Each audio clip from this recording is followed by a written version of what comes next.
Muy bien, pues nada, primero de todo, buenos días a todas y a todos y mis agradecimientos a los organizadores por esta invitación y la oportunidad de presentar mis trabajos en el día de hoy, en estas jornadas.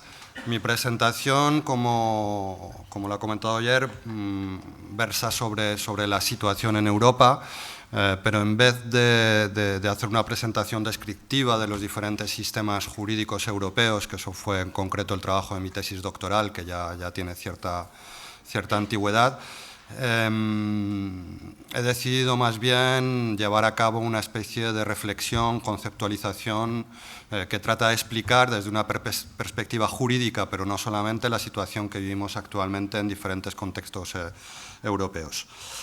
Bien, pues sin más introducción, ¿cómo puedo pasar las diapositivas? Bien, lo primero que podemos decir es que a partir del Tratado de Ámsterdam de la Unión Europea, que es del año 1999 y que entró en vigor a principios de los años 2000, ha habido un cambio progresivo. La migración y el asilo devienen una competencia comunitaria y ha habido una construcción legislativa progresiva a nivel de la Unión Europea.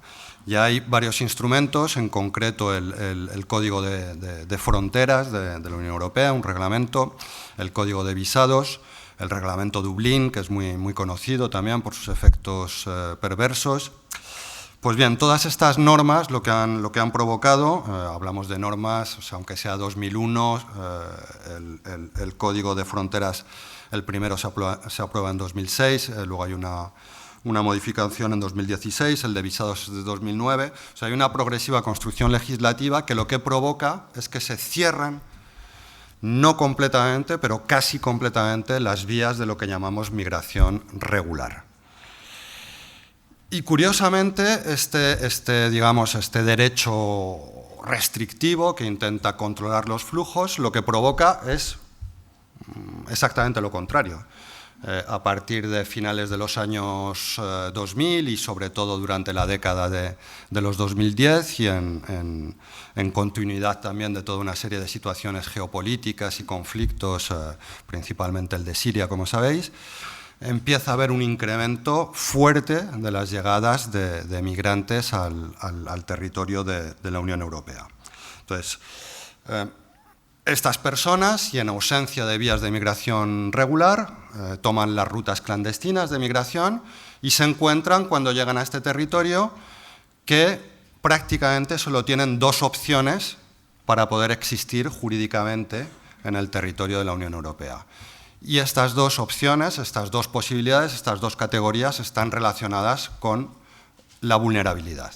Es decir, para poder tener una oportunidad de existencia en el contexto europeo hoy en día, hay algunas excepciones que voy a nombrar muy rápidamente, hay que declararse como migrante vulnerable. Vamos a comentar esto con unas estadísticas. Este primer gráfico muestra un poco este incremento de las llegadas.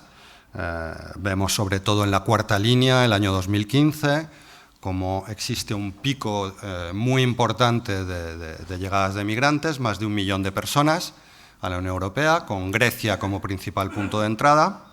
Y vemos que paulatinamente este flujo se atenúa y también se desplaza. Pasamos de Grecia, y un poco también provocado por la gestión política, se firma este acuerdo entre la Unión Europea y Turquía, y el flujo se desplaza durante un tiempo hacia Italia. Cambio político en Italia, ¿y qué ocurre? España, que en 2015, como veis, en comparación con Grecia e Italia, eran unas cifras muy poco significativas, actualmente España es la principal puerta de entrada de la Unión Europea. Veremos cuáles van a ser las cifras de 2019 y veremos cómo evoluciona. Pero tenemos un fenómeno que fluctúa básicamente en función de los acuerdos políticos y de los cambios normativos. Aquí tenéis un poco unos datos sociodemográficos de las personas que llegan. Las columnas son las mismas. La columna de la izquierda corresponde a España. Vemos este flujo importante de menores no acompañados, una migración fundamentalmente masculina. Estos todos son datos del ACNUR. esta presencia importante de marroquíes en España, con Guinea también, que es una nacionalidad muy representativa en todo el contexto europeo, y luego el resto de flujos, Norte de África, África del Oeste, Medio Oriente, Asia, África del Este, etc. Esta diapositiva lo que pretende es deconstruir un poco esta noción de invasión, de llegadas masivas, de crisis migratoria que vemos en Europa. Es cierto que ha habido unas llegadas importantes en los últimos años, este pico de 1 millón de personas en 2015 pues no tenía precedentes recientes en todo caso, pero cuando vemos los datos de Naciones Unidas encontramos que solo un país europeo, y de forma muy circunstancial, en el año 2015-2016, como sabéis, la señora Merkel abrió temporalmente las puertas de Alemania a los refugiados. Esto duró un cierto tiempo, también por razones políticas y electorales, pero lo que vemos es que en estos años solo un país europeo, y como digo, de forma circunstancial, aparece en el top 10 de países que acogen más refugiados. Vemos que Turquía acoge casi 3,5 millones.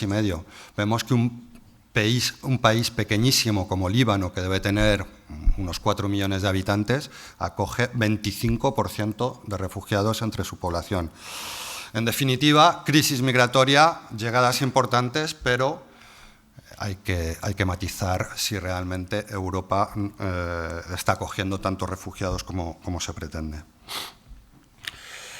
Y estos dos últimos gráficos que muestran confirman un poco esta tendencia de incremento de las categorías de migrantes vulnerables. Vemos cómo desde el año 2008 hay un flujo importante y constante de solicitantes de asilo, y con un pico a partir de 2015 y una atenuación progresiva, pero una estabilización por encima de lo que existía hace 10 años. Estos son cifras del conjunto de la Unión Europea. Y si vemos el flujo de menores no acompañados, observamos que es evidentemente con cifras absolutas mucho menores, pero vemos que es prácticamente el mismo que el de solicitantes de asilo. Una cierta estabilización desde 2008 hasta 2013, una subida fuerte en 2014 y 2015 y una atenuación a partir de 2016 hasta unas cifras superiores a las anteriores, pero que se estabilizan en torno a 20.000 solicitudes de asilo en el conjunto de la Unión Europea. Bien, volvemos a la primera diapositiva. Decía, las cifras que acabo de presentar muestran esta sobrerepresentación de las categorías de migrantes vulnerables.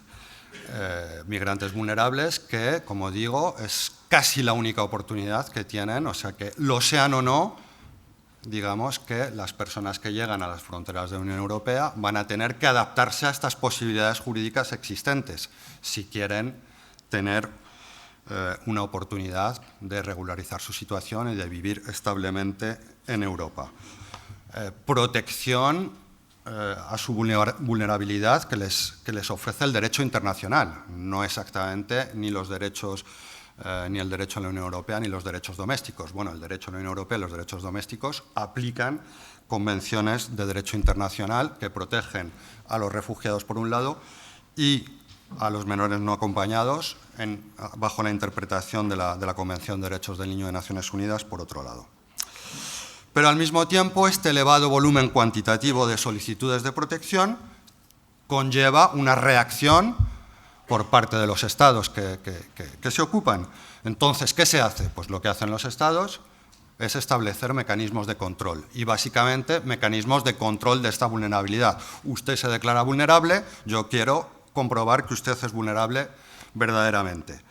¿Cómo se controla la vulnerabilidad? Pues básicamente a partir de una evaluación de la credibilidad en las narrativas de la historia migratoria de las personas.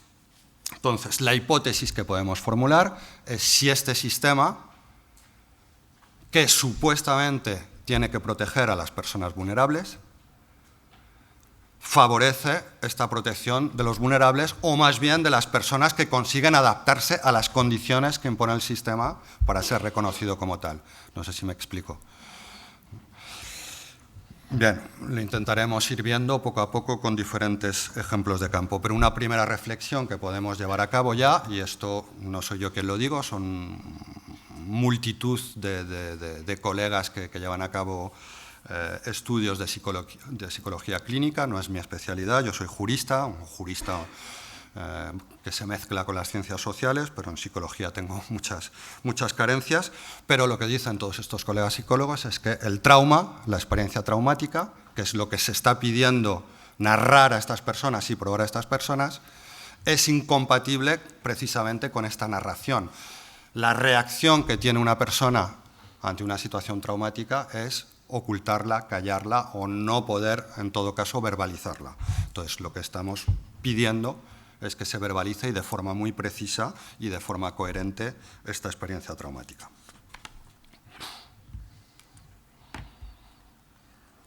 Avanzamos. Bien, hago un pequeño paréntesis porque bueno, los organizadores me pidieron una digamos, presentación del marco europeo, lo voy a llevar a cabo. Podemos decir, ya nos centramos en menores no acompañados. Podemos hablar brevemente de lo que serían las tres escalas legislativas. Tenemos un derecho internacional fundamentalmente protector, Convención Internacional de Naciones Unidas. Podríamos hablar durante mucho tiempo de sus contenidos, de cómo los debemos interpretar y aplicar a la situación de los menores no acompañados. En todo caso, aunque no sea un instrumento específico para los menores no acompañados, no cabe duda desde un punto de vista jurídico de que este instrumento de derecho internacional se aplica a esta población. La base jurídica es el artículo 20, que dice que en ausencia del cuidado moral y material de las personas titulares de la patria potestad de un menor, el Estado o una institución del Estado tiene que asumir esa protección. Desde todos los puntos de vista, este artículo se adapta a la situación de los menores no acompañados, así lo confirma el Comité de Derechos del Niño de Naciones Unidas. Y luego pues tenemos todo un paquete jurídico que no tenemos tiempo de abordar. Yo cito artículos importantes: el principio de no discriminación, la discriminación que opera el derecho de extranjería y así, el derecho, las migraciones, el extranjero por definición está sujeto a un régimen jurídico discriminatorio. Eso es en España, en Francia, en la Unión Europea y en absolutamente todos los países. Pues bien, esta discriminación que opera para la persona extranjera con respecto al nacional no debería ser aplicable en virtud de este artículo 2 de la Convención de Derechos del Niño, que establece un principio de igualdad en el reconocimiento de los derechos a las personas menores de edad. Sin embargo, en la práctica y en el trabajo de campo podemos encontrar multitud de situaciones en la que esto no es así. Principio de interés superior del menor, que debe ser prioritario a otros intereses, aunque legítimos concurrentes. Lo que vemos en muchos contextos europeos son que los intereses legítimos, insisto, de control presupuestario y de gestión de los servicios sociales de las instituciones prevalecen sobre el interés del menor. Artículo 6, derecho a la vida y al desarrollo, derecho a la participación, etcétera, etcétera. Eso sería otra presentación. Unión Europea, desde mi punto de vista, en todo caso, en esto hay diferentes posturas. Desde mi punto de vista, la Unión Europea no propone un estatuto jurídico de los menores no acompañados. En muchas ocasiones se habla de la conveniencia de tener una directiva, un reglamento que regule, que armonice las prácticas en Europa. Desde mi punto de vista, no sería una buena noticia si nos situamos en la perspectiva de la protección de los menores. ¿Por qué?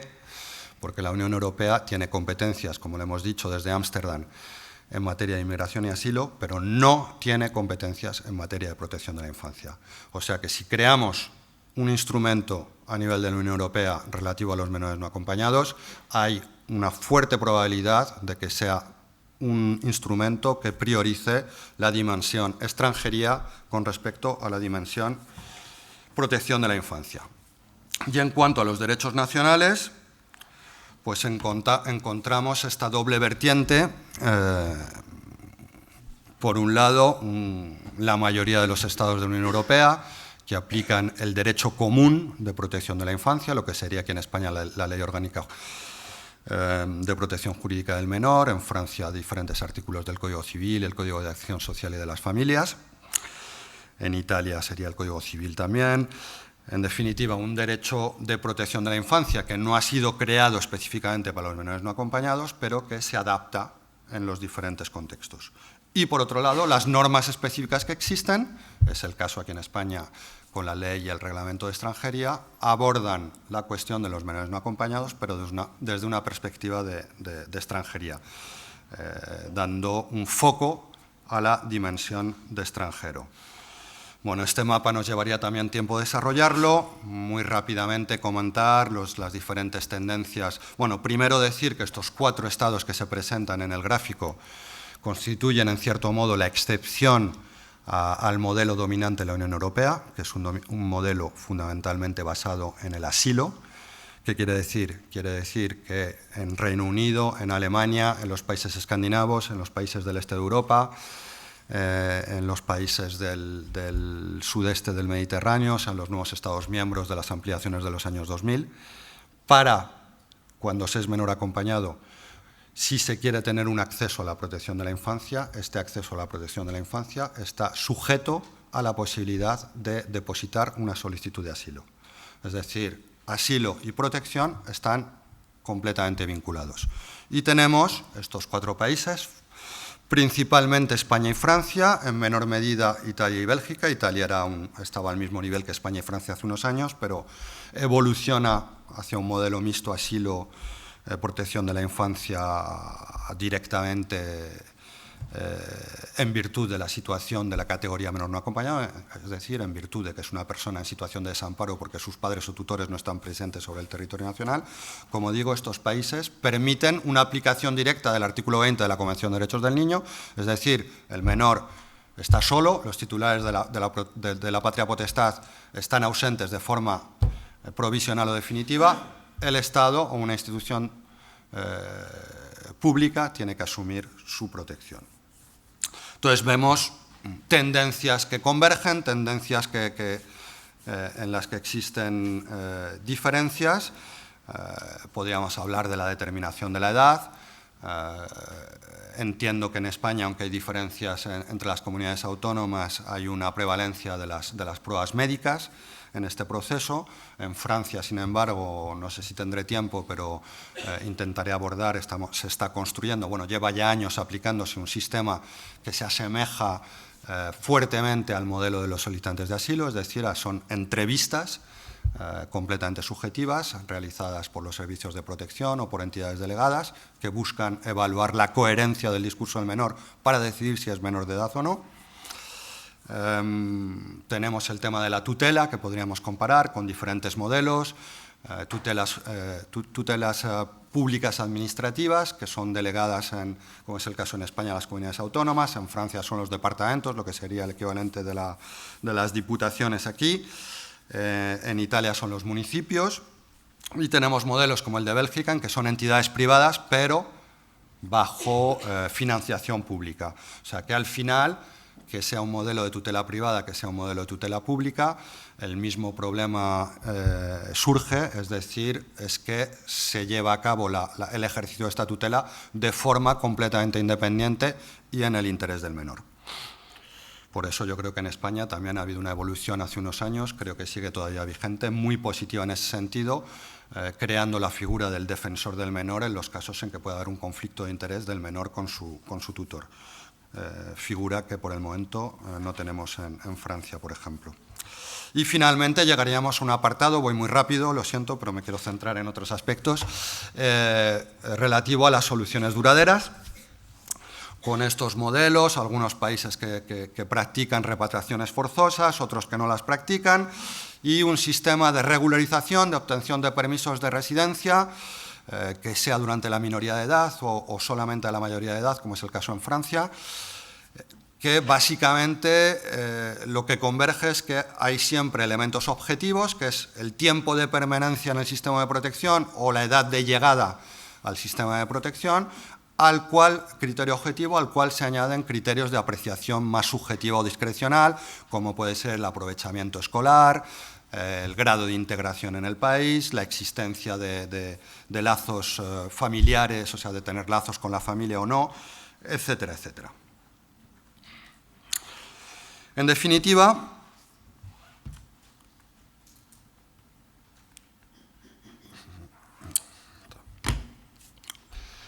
y esta sería un poco la conceptualización de mi presentación. Tenemos un derecho de extranjería y asilo que regula la situación de los menores extranjeros no acompañados, con esta presencia del derecho de protección de la infancia fundamentalmente representado por la Convención de Naciones Unidas y por los derechos nacionales.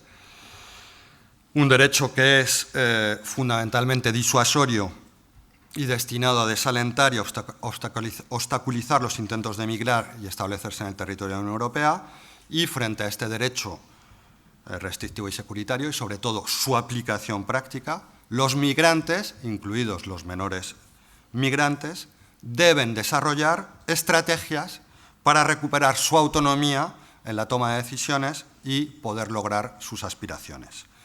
Podemos destacar dos tipos de estrategias. Por un lado, estrategias que he llamado de elusión, es una traducción con la que he dudado mucho, podríamos casi hablar de regate, pero me parecía muy coloquial para este foro. Estrategias en las que, en definitiva, los migrantes van a dar un rodeo, van a evitar, en la medida de lo posible, los marcos legales y su aplicación, lo que va a conducirles, lógicamente, a una cierta y progresiva invisibilización.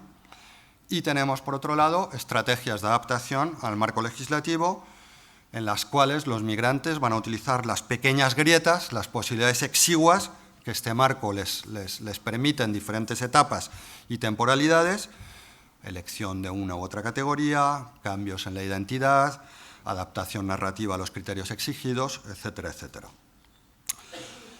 Y, en definitiva, lo que podemos ver es comentar, y va a ser el objeto de la presentación, esta conceptualización a partir de diferentes ejemplos de campo y ver cómo los migrantes se adaptan a la aplicación e intentan sobrevivir y existir a pesar de la aplicación restrictiva de este marco normativo que supuestamente debería proteger su vulnerabilidad.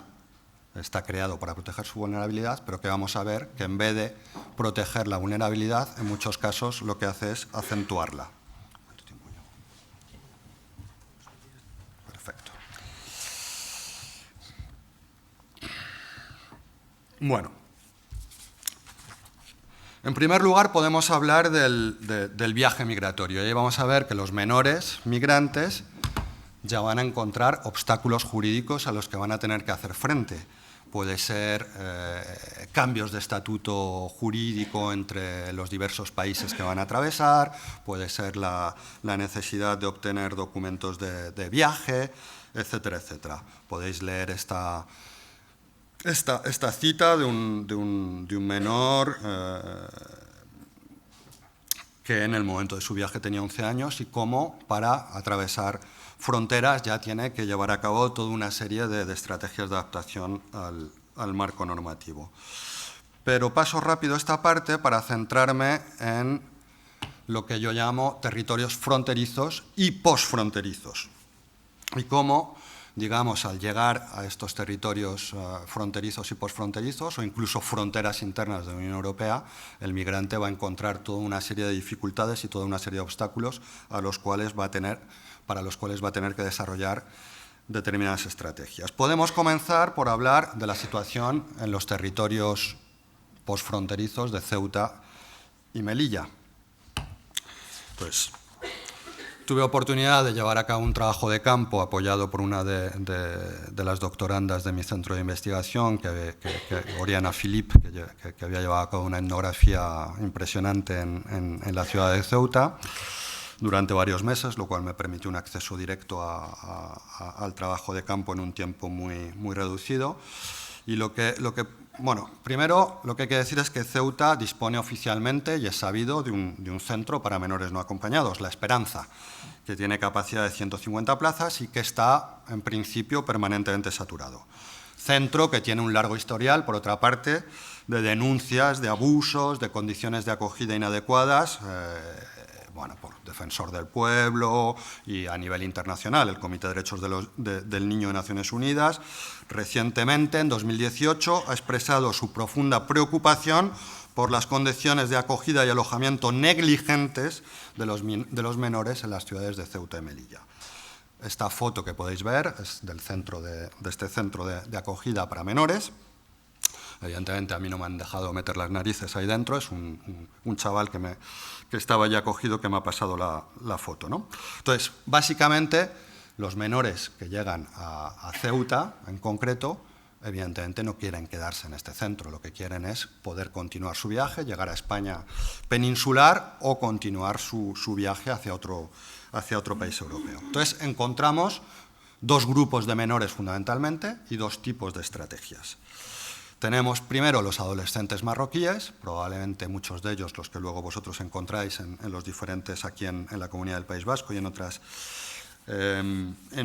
comunidades autónomas españolas. Los que llamamos los adolescentes marroquíes, algunos argelinos también, los que se llaman los niños del puerto. Niños, y aquí la palabra niños tiene todo su sentido porque yo los estuve viendo y algunos son verdaderamente niños, no adolescentes, que generalmente siguen estrategias de elusión. Intentan cruzar la frontera colándose en los camiones, en coches, en caravanas de turistas para intentar pasar hacia la península. ¿Qué dicen las instituciones de Ceuta? Dicen que estos chavales no quieren quedarse en el centro, que se les lleva a este centro de acogida y que se escapan al cabo de unas horas. Lo que nos dijeron, o lo que me dijeron estos chavales a mí, los que pude consultar, es que son llevados al centro, en general, a partir de un arresto policial. Cuando hay alguien que va a venir a la ciudad de Ceuta, se intenta limpiar toda esta zona del puerto, por donde deambulan estos chavales. O a veces es cuando intentan risque, como ellos dicen, intentan cruzar la frontera de forma ilegal, y lo que dicen es que cuando llegan al centro, normalmente no son bienvenidos, a veces les pegan, es lo que ellos dicen, es su versión, y que van a ser expulsados al cabo de unas horas o algunos días. En todo caso, varios de estos niños me dijeron que este centro para ellos es peor que estar en la cárcel. Por otro lado, tenemos menores subsaharianos. Y estos menores, a diferencia de los marroquíes, intentan adaptarse al marco normativo, a las pequeñas posibilidades que les ofrece el marco legal y su aplicación. ¿Y cómo se adaptan? Lo que hacen es declararse mayores de edad, porque saben que si se declaran menores, les van a llevar al centro y van a tener que esperar hasta los 18 años para poder seguir su viaje. En el centro para adultos, en el CETI, que es donde les llevarían a partir de esta declaración como adultos, van a tener que esperar un cierto tiempo. Oficialmente la media es de 3 meses, las personas que yo he consultado me hablan más bien de 8, 9, a veces un año, a partir del cual serán trasladados a la península. Pero ¿qué pasa? Que evidentemente se declaran adultos y en muchos casos se toman sus huellas dactilares, se registra su nombre y esta declaración como adultos les va a perseguir a lo largo de su periplo por otros países de la Unión Europea. Es decir, cuando van a declarar su verdadera identidad como menores y van a pedir una protección, es factible, es posible, no ocurre siempre, que salga su declaración como mayores en Ceuta o en Melilla, lo que va a suponer, en todo caso en el contexto francés, una exclusión automática de los dispositivos de protección. Entonces, encontramos en este contexto una extraña gestión migratoria, según la cual el migrante debe tener una identidad adulta para cruzar una frontera y después tratar de recuperar su identidad como menor de edad para reclamar una protección una vez que ha cruzado tal frontera. Podríamos comentar otros ejemplos. Chavales a los que prácticamente se obliga a solicitar asilo en Grecia para que luego, evidentemente, no puedan solicitar asilo en otro estado, que intentan eludir esa obligación. Podéis leerlo rápidamente en la cita. Y también la situación en determinadas fronteras interiores de la Unión Europea. Estas fotos que os voy a presentar son de otra doctoranda de nuestro centro de investigación, es la frontera franco-italiana de Ventimiglia. Y en este lugar, en el cual se concentraban muchas personas migrantes, menores y adultas durante bastante tiempo, para poder acceder a una especie de refugio, a lo que sea un hotspot en el que se va a poder dormir bajo techo, se va a recibir una comida, igual, quizás una asistencia sanitaria básica, etc. ¿Cuál es el requisito? Aportar la huella dactilar y un registro de identidad. Evidentemente, muchas personas, menores y adultas, saben las consecuencias jurídicas que esa toma de huellas dactilares va a representar y ¿qué hacen? Eluden este marco normativo o esta aplicación del marco normativo y viven en una situación de extrema precariedad, viviendo bajo puentes, al lado de la autopista, etc. Y llegamos hasta situaciones de completa ilegalidad en la aplicación del marco normativo. Esta foto, que es también de la frontera franco-italiana, muestra sin ningún tipo de pudor un rechazo de entrada, una denegación de entrada en el territorio francés desde Italia para una persona menor de edad. La legislación francesa, como sería aquí el caso en España, conllevaría evidentemente una evaluación de la minoría de edad, pero una persona que se declara menor no puede ver rechazada su entrada. Hay que ver si es menor de edad y si es el caso, protegerla. Pero, como podéis ver, en las fronteras europeas actualmente, sin ningún tipo de pudor, se está rechazando la entrada de menores de edad desde otro país europeo.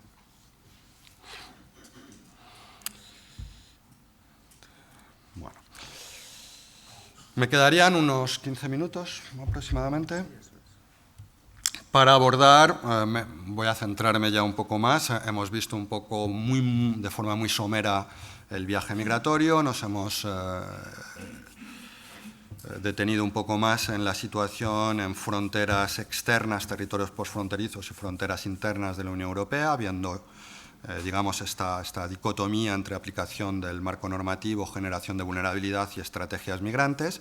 Y ahora me centraría en un ejemplo, que es el ejemplo francés, porque es donde he trabajado más en los últimos años, desde hace 5 o 6 años, y que quizás os pueda interesar, porque muchos de los chavales que acogéis aquí en Euskadi, o algunos de ellos en todo caso, tienen el objetivo de continuar su viaje hacia Francia. En todo caso es lo que muchos de ellos nos declaran. O sea, el Bilbao aparece en los discursos migratorios como una etapa prácticamente... o sea, de forma repetida, en todo caso, de los diferentes periplos migratorios de estos menores cuando pasan por España hacia Francia. Hablo fundamentalmente de menores subsaharianos. Entonces, bueno, se podrían hablar horas también de la situación en Francia, lo voy a intentar sintetizar para dejar tiempo para la discusión. Tendríamos diferentes etapas en este proceso ya, estamos en lo que sería la acogida, en un país en principio de establecimiento y de acogida. En primer lugar, se puede hablar de, bueno, a partir del año, hasta el año 2010, 2011, Francia tenía un sistema similar al español en el que el acceso a la protección de la infancia se hacía prácticamente de forma automática y luego ya el tema de determinación de la edad, pruebas médicas, se practicaba subsiguientemente, ¿no? Pero digamos, el chaval llegaba, se declaraba menor, iba a un centro inmediatamente y luego ya se decidía si se quedaba o no, si se continuaba con el proceso. Pues bien, esto cambió a partir del año 2011, en principio en la ciudad de París, luego el modelo se exportó al conjunto de territorio a partir de 2013, y lo que se ha creado es básicamente un sistema muy similar, un sistema de evaluación de pertenencia a la categoría, muy similar al que se aplica para los solicitantes de asilo adultos. Pero antes de acceder a este procedimiento, que voy a describir rápidamente, hay algunos que ni siquiera acceden al procedimiento, es decir, hay toda una serie de prácticas, departamentos que suspenden temporalmente la acogida de menores no acompañados, alegando que están saturados, lo cual es absolutamente ilegal. Hay filtros también en los centros que practican las evaluaciones, a veces entrevistas express, una vez más la similitud con el modelo de asilo. Algunas preguntas y directamente no se le da cita para poder hacer la primera entrevista de evaluación. Y desde hace muy poco tiempo, es una novedad legislativa del año 2019, que se ha empezado a aplicar de forma experimental en 4 departamentos, un nuevo archivo biométrico, a partir del cual los menores Como primer paso para que se vea evaluada su minoría de edad, tienen que acudir a la prefectura, se hace un control de huellas dactilares. Evidentemente ya se va a revisar lo que hemos hablado de Ceuta, de si se ha solicitado asilo, si se ha solicitado un visado en origen, etcétera, para ver que eso supondría una denegación automática de la condición de menor. Pero además, lo que se está haciendo es que con esta toma de huellas dactilares se controla también, porque si hay un rechazo en la fase administrativa de evaluación de la minoría de edad, eso supone una comunicación con prefectura y la emisión inmediata de lo que sería un expediente de expulsión, o sea, es una orden de quitar el territorio francés, no sé cómo se podría traducir exactamente, pero vamos, sí, algo similar a lo que sería la incoación de un expediente de expulsión en España. Una nueva práctica legislativa para obstaculizar la protección, que engendra vulnerabilidad. ¿Cuáles están siendo las estrategias en los 4 departamentos piloto que lo están aplicando? Nuevamente, a partir pues de este otoño ya se va a aplicar en todo el territorio. Los menores llegan, les dan cita para ir a la comisaría y ¿qué hacen? Más de la mitad, casi 3/4, no van. Desaparecen, se van a otro país, permanecen invisibles, no lo sabemos. Estrategia de elusión. Bien, si se pasa ese primer filtro, el segundo es una entrevista de evaluación. Entrevista de evaluación, que es practicada a veces por los servicios de protección de la infancia, a veces por entidades delegadas, y que básicamente lo que consiste es en poner a prueba la credibilidad, decidir si una persona es menor o mayor de edad a partir de la coherencia de sus respuestas sobre diferentes puntos. La situación en el contexto de origen, la familia, la ruta migratoria, se les exigen fechas precisas, por dónde has pasado, cuánto tiempo de la ciudad X a la ciudad Y, qué medio de transporte. Evidentemente los evaluadores tienen estimaciones de cuánto es el tiempo que se tarda de un punto a otro. Si el menor comete incoherencias, eso ya va a ser tomado como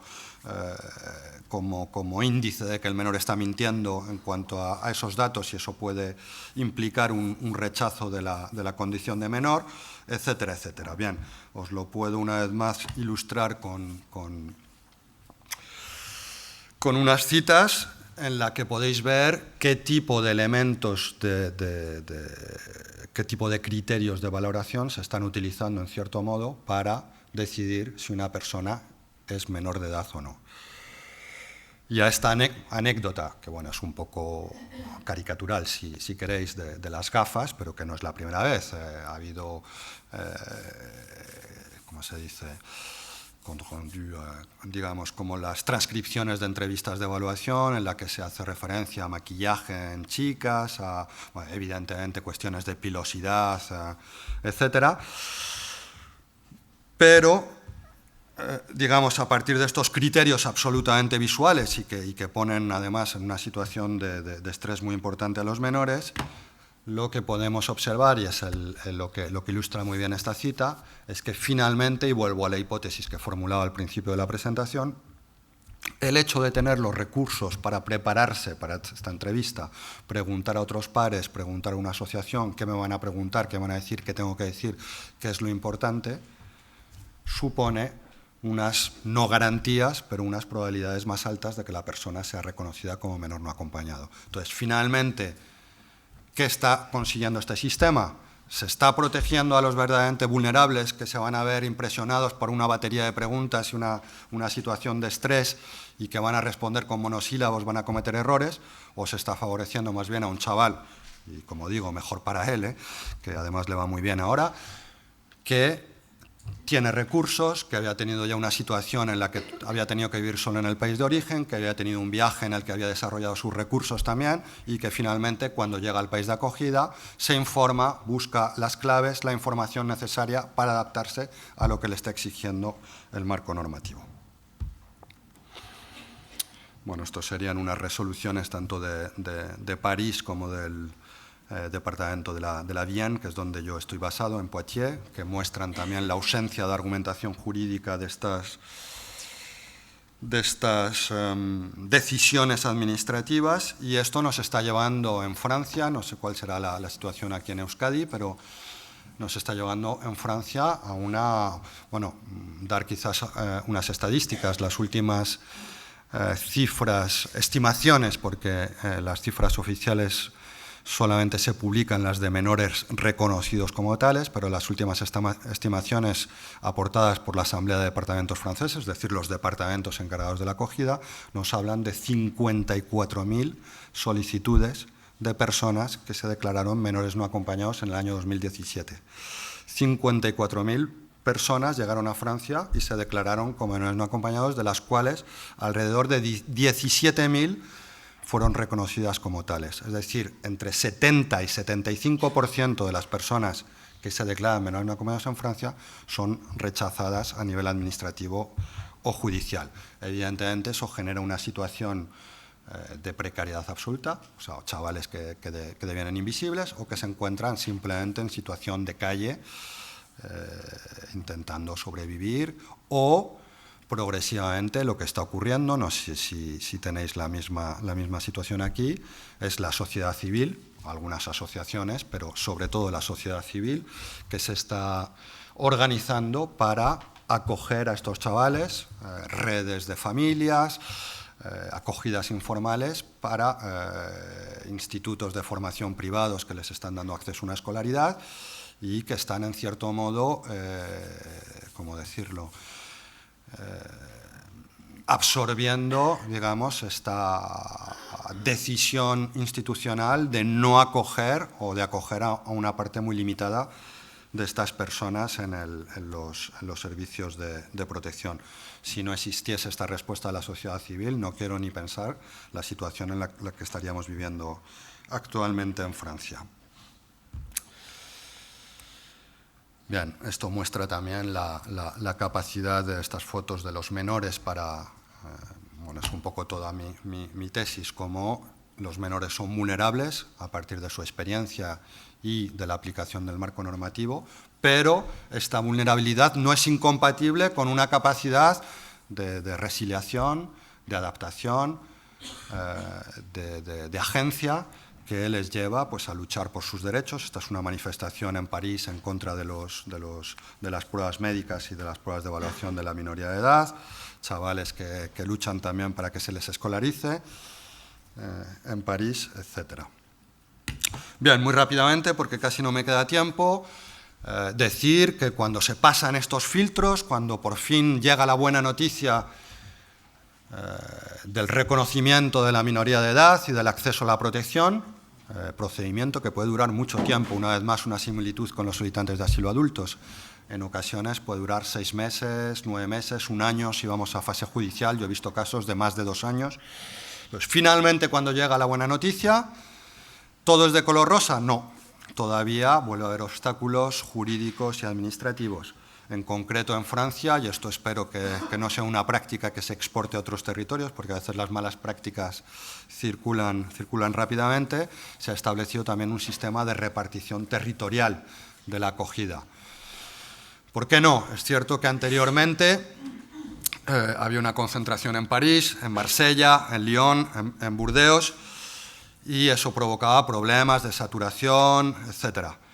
¿Por qué no llevar los chavales a entornos rurales, etcétera? El problema es que esta repartición no se está haciendo bajo criterios de perfil de los menores, no se está haciendo a partir de una evaluación de las necesidades de protección. Hay chavales que a lo mejor estarían muy bien en una zona rural porque quieren estudiar, se quieren centrar. Hay otros que quieren estar en una zona urbana porque quieren tener lugares de culto donde practicar su religión, estar en contacto con gente de su comunidad. Digamos, la repartición se hace exclusivamente en función de las plazas disponibles y de intereses institucionales, lo cual lleva a situaciones muy complicadas, aparte por los plazos que comentaba hace un momento. Los chavales tardan en ser reconocidos como menores 6 meses, 1 año, 1 año y medio, se crean una red entre asociaciones, pares, etcétera, conocen el lugar en el que viven y de la noche a la mañana tienen la buena noticia, están eufóricos, por fin les han reconocido menores, acceden a la protección, van a poder ir a la escuela, etcétera, pero se tienen que ir a otra ciudad y empezar de cero. Heterogeneidad de los recursos de acogida y una tendencia, voy muy rápido, a lo que se llama las rebajas de la protección de la infancia. En Francia se está generando un sistema low cost de protección de la infancia específico para los menores. básicamente fundamentado en el coste diario. Actualmente el coste diario para un menor francés en el sistema de protección de la infancia, hay muchas diferencias territoriales entre París y una ciudad de provincias, pero vamos a decir 150 euros diarios. Para un menor estamos en torno a los 70, 60 y bajando. Ausencia de tutela y representación legal, en todo caso que no es sistemática en Francia, con toda una serie de problemas que están asociados, importancia del acceso a la escuela para temas de regularización y porque es el proyecto de muchos de los menores, en todo caso subsaharianos, y dificultades de regularización, sobre todo para los que llegan con 16 y 17 años, que son la mayoría.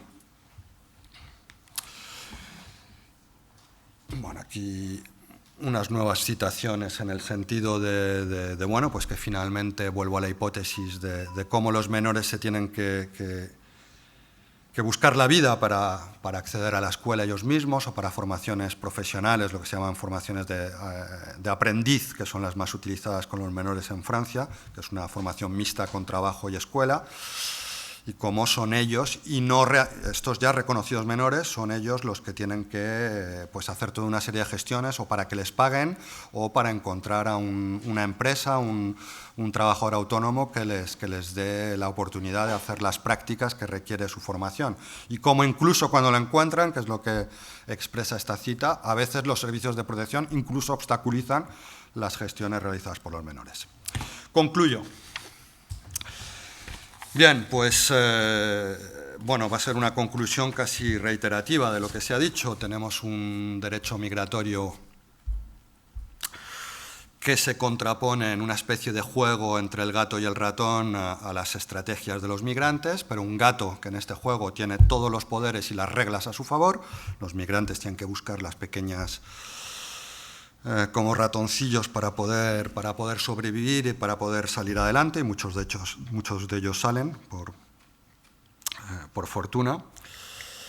Y por terminar, porque como veis es un diagnóstico bastante negativo, pero es que es la realidad de lo que yo puedo observar en mi trabajo de campo y desde hace ya bastantes años sobre este tema. Yo, de hecho, empecé a principios de los años 2000 a trabajar con menores no acompañados, ya hablábamos de lo difícil que era, etcétera, y